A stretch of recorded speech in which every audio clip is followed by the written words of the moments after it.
Bicara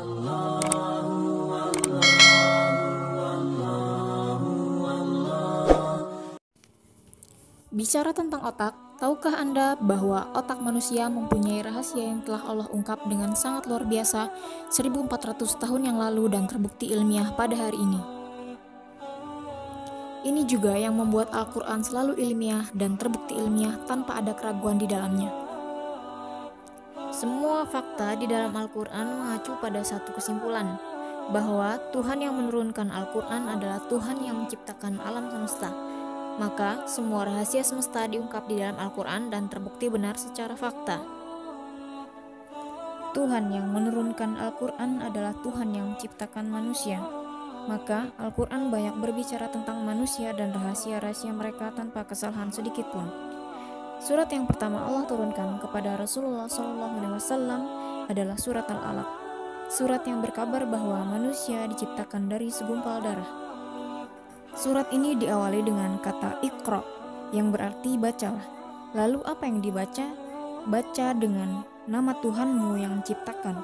Allah perintahkan membaca dengan melihat apa yang Allah ciptakan. Seluruh alam semesta adalah ayat-ayat tanda kekuasaan Allah bagi orang-orang berakal. Di dalam surat Al-Alaq, Allah Subhanahu wa Ta'ala menyebutkan dua ayat penciptaan, di mana ayat ini 1400 tahun yang lalu tidak bisa dipahami dengan baik karena keterbatasan teknologi yang ada pada saat itu. Sulit mengatakan orang-orang yang hidup di padang pasir dengan peradaban yang tertinggal mengetahui fakta-fakta ilmiah ini pada saat itu. Itu adalah suatu yang hampir mustahil. Fakta-faktanya adalah manusia diciptakan dari segumpal darah yang menempel di dalam rahim seorang wanita. Ketika sperma bersatu dengan ovum, maka terjadilah penyatuan DNA dari dua sel tersebut. Lalu terbentuklah zigot sebagai cikal bakal janin yang kemudian dari zigot berubah menjadi segumpal darah yang menempel di dinding rahim. Ia melekat seperti lintah dan berkembang menjadi bayi yang terus disempurnakan penciptaannya. Al-Quran berbicara ini 1400 tahun yang lalu dan terbukti benar.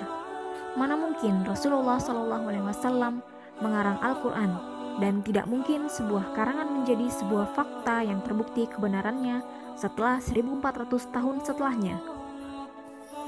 Ini jelas diturunkan dari Tuhan yang menciptakan manusia, karena hanya Dialah yang tahu persis penciptaan manusia di saat teknologi belum ada. 2. Fakta ubun-ubun manusia. Ubun-ubun manusia memiliki rahasia yang sangat luar biasa sekaligus mengerikan. Allah Subhanahu wa Ta'ala beberapa kali menyebutkan ubun-ubun di dalam ayatnya. Dan ketika Allah sebutkan ubun-ubun, pasti berkaitan dengan sesuatu yang buruk bagi manusia. Mengutip dari eramuslim.com, fakta ilmiah membuktikan bahwa ubun-ubun adalah bagian kepala yang paling bertanggung jawab terhadap kebohongan manusia. Ketika seseorang berbohong, maka ubun-ubunlah tempat mengambil keputusannya. Profesor Muhammad Yusuf Sakir memaparkan bahwa tugas bagian otak yang ada di ubun-ubun manusia adalah mengarahkan perilaku seseorang. Beliau menegaskan kalau orang ingin melakukan kebohongan, maka keputusan itu diambil pada frontal lobe yang bertepatan dengan dahi dan ubun-ubun. Begitu juga jika seseorang berbuat hal yang tidak benar, maka keputusan itu diambil pada ubun-ubun orang tersebut. Ahli lain seperti Profesor Keith Elmore, beliau menegaskan bahwa ubun-ubun merupakan bagian otak yang paling bertanggung jawab atas pertimbangan-pertimbangan tertinggi dan mengarahkan kepada perilaku manusia. Sementara tubuh hanyalah prajurit yang melaksanakan keputusan dari ubun-ubun. Dalam Al-Quran, surat Al-Alaq ayat 15-16, Allah Subhanahu wa Ta'ala menerangkan, sekali-kali tidak, sungguh jika mereka tidak berhenti berbuat kebohongan, niscaya kami akan tarik ubun-ubunnya, yaitu ubun-ubun orang yang mendustakan lagi durhaka. Surat Al-Alaq ayat 15-16. Ayat ini menerangkan bahwa jika orang-orang kafir tidak segera berhenti dari kebohongan mereka, Allah akan cabut ubun-ubun mereka, yaitu ubun-ubun orang yang berdusta lagi durhaka. Ini menunjukkan bahwa Allah Subhanahu wa Ta'ala sedang memberi kabar kepada manusia bahwa keputusan membuat kebohongan dan keputusan untuk mempertahankan kebohongan adalah dilakukan di ubun-ubun manusia. seperti yang selama ini dilakukan oleh orang-orang kafir pada umumnya.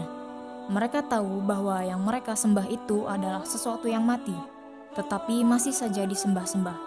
Mereka juga tahu bahwa itu adalah manusia, tetapi masih dipuja-puja. Allahu a'lam bishawab.